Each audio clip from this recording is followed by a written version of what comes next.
episode kali ini spesial memperingati Hari Kartini. Kita akan membahas sedikit tentang pengorbanan atau perjuangan seorang perempuan dalam dunia pendidikan. Nah, pastinya saya tidak sendiri ya teman-teman.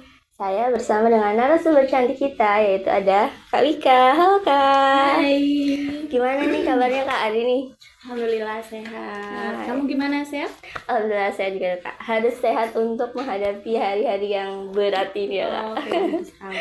Oke, seperti yang sudah aku bilang tadi ya Kak, kita akan membahas tentang gimana pengorbanan seorang perempuan di dunia pendidikan nih.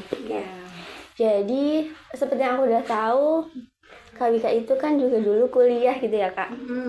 Nah jadi Kak Wika itu dulu waktu masih SMA, apakah emang udah kepikiran buat kuliah atau emang ada dorongan dari ajakan teman atau mungkin orang tua suruh kuliah atau gimana Kak?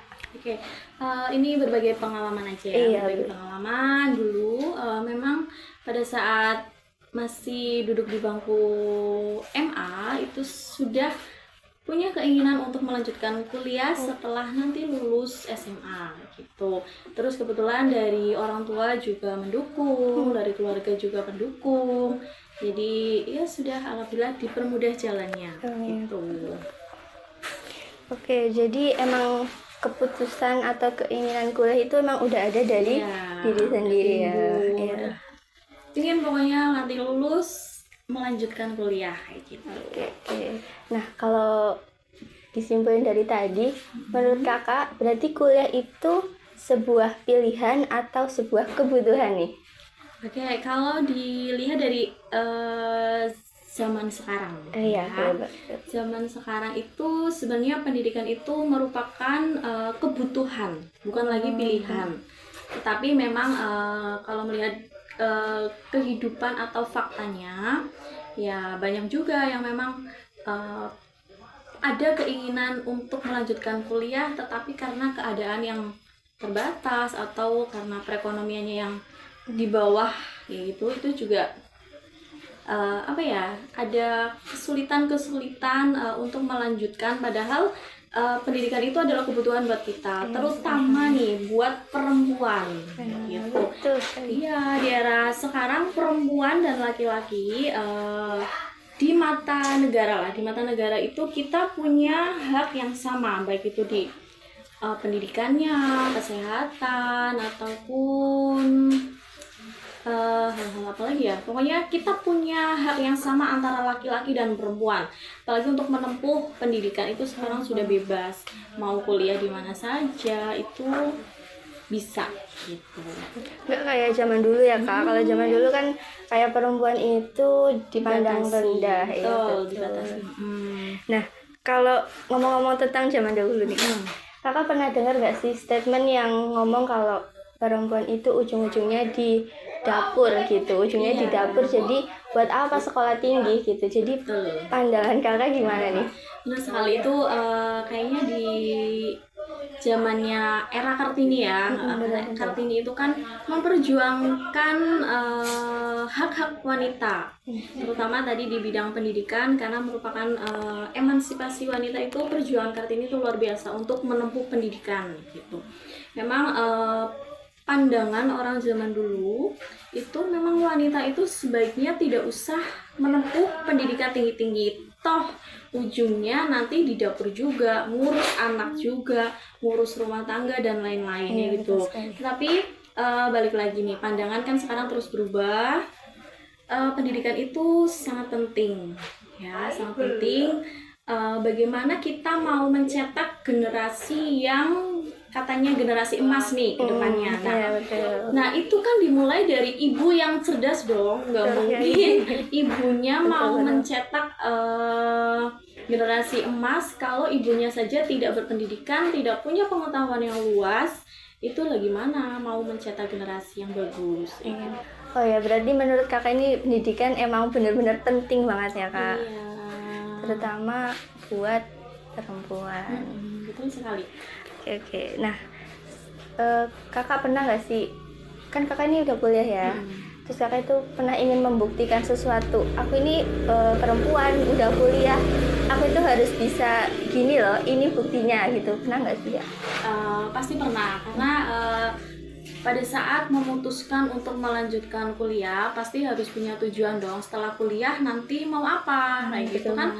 Nggak mungkin udah kuliah selama 4 tahun terus berbagai rintangan dan segala sesuatu di 4 tahun. Pada saat proses kuliah ini harus punya tujuan. Nah, setelah memang lulus kuliah itu setidaknya apa yang saya dapatkan terus sekiranya itu bisa kita terapkan di dunia, baik itu dunia kerja ataupun untuk ada kemanfaatan lah untuk orang lain di sekitar kita gitu. Nah, alhamdulillahnya dulu setelah lulus kuliah itu berarti sesuai dengan target ya, S1 selama 4 tahun. Alhamdulillah tidak lebih dari itu. Hebat.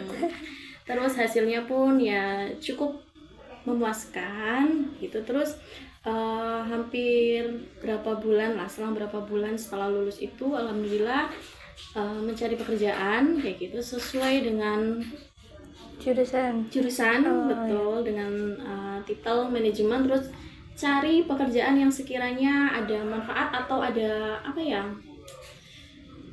nyambung kayak gitu loh, penerapannya kayak gitu. Itu waktu itu sempat kerja di lembaga keuangan gitu, karena kuliahnya kan waktu itu ambil manajemen. Jadi masih satu selaras. Iya begitu. Terus alhamdulillah sudah bekerja selama hampir 2 tahun lah waktu itu. Gitu. Berarti termasuknya cepet ya kak, kuliah bisa langsung dapat. Betul. Dan kayaknya sekarang juga banyak maksudnya anak-anak yang masih statusnya sebagai mahasiswa, tapi di situ tidak hanya pure hanya kuliah berangkat selesai pulang, tetapi juga ada sambilan lain gitu. Sambilannya tapi yang positif, seperti misalnya les, gitu, ngajar les atau bimbingan di rumah atau di mana kayak gitu, atau yang freelance kayak gitu. Sekarang kan juga banyak kayak gitu. Karena yang mengingat biaya pendidikan di Indonesia kan ya buat tambahan, setidaknya buat tambahan uang jajan. Iya betul. Oke kak, jadi nah dari tadi yang udah kakak omongin nih, kakak ada nggak sih pesan buat adik-adik di rumah yang masih bingung apakah aku ini harus lanjut kuliah atau gimana sih, aku masih bingung gimana nih kak? Oke, benar sekali. Mungkin adik-adik nih yang baru lulus SMA, mungkin karena masih terbatas pengalaman ataupun mau mencoba-coba masih ragu atau belum ada yang mengarahkan atau bagaimana kayak gitu ya. Sedikit pesan nih. Jadi buat kalian yang masih ragu atau sedang mencari-cari tempat kuliah, terutama buat perempuan itu menurut saya tuh penting sekali pendidikan. Jadi kalau memang ada peluang, terus kalian ada keinginan untuk melanjutkan kuliah, terus dari pihak orang tua pun mensupport, baik itu dari segi finansial ataupun support secara mental ya, silakan kalian melanjutkan kuliah. Karena dunia pendidikan atau perkuliahan itu kebutuhan buat kita kayak gitu. Toh nantinya kalau kita punya pengalaman, punya pendidikan, terus punya pengetahuan yang luas, itu nanti yang dampak positifnya itu kita yang merasakan gitu. Belum lagi memang kedepannya kita adalah sebagai seorang ibu, kita harus mencetak generasi yang cerdas ya gitu.